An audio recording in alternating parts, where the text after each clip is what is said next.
Muling kinulayan ng mga miyembro ng LGBTQIA+ community ang Pride March ngayong taon sa Quezon City. Mahalaga raw para sa kanila na makaramdam ng safe space, pagkakapantay-pantay at inclusion na matagal na nilang ipinaglalaban lalo na ngayong Pride Month. At nakatutok live si Jamie. Jamie? Pia, punong-puno ng kulay ang idinaraos na Love Laban 2025 Pride March and Festival dito nga sa UP Diliman dito sa Quezon City ngayong Sabado. Kahit sa gitna ng kainitan ng araw, hindi nagpapigil ang LGBTQ+ community para ipagdiwang ang Pride Month. Pinangunahan ni Quezon City Mayor Joy Belmonte ang selebrasyon ngayong taon. Nagmarcha si Mayor Belmonte kasamang iba't ibang grupo ng LGBTQ+ community mula Oblation palibot ng campus. Makulay ang parada mula sa suot ng mga lumahok hanggang sa mga truck na pinalamutian. Ang selebrasyon ngayong taon ay inaasahan daw na mas malaki, mas ligtas at mas matapang, na layong ipagdiwang ang LGBTQ+ community.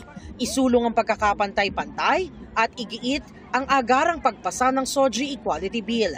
Ilan sa aktibidad sa selebrasyon ang Pride Expo, Pride March at Pride Night.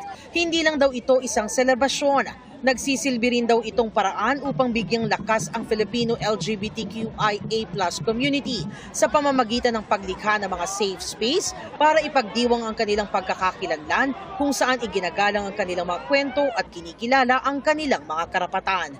Isa rin daw itong anyo ng protesta laban sa pang-aabuso at mga injustisyang patuloy na kinakaharap ng komunidad. Para matiyak ang seguridad ng lahat ng dumalo sa selebrasyon, magkakatuwang sa pagbabantay sa kaayusan at kapayapaan sa lugar ang Quezon City Police District, UP Police at ang Task Force Disiplina. The SOGI bill is a long been issue since then. So I believe that LGBTQ+ rights is also human rights. So past SOGI bill, past same-sex marriage. Very all black, very, slay and all that. And 1, 2, 3, Happy Pride!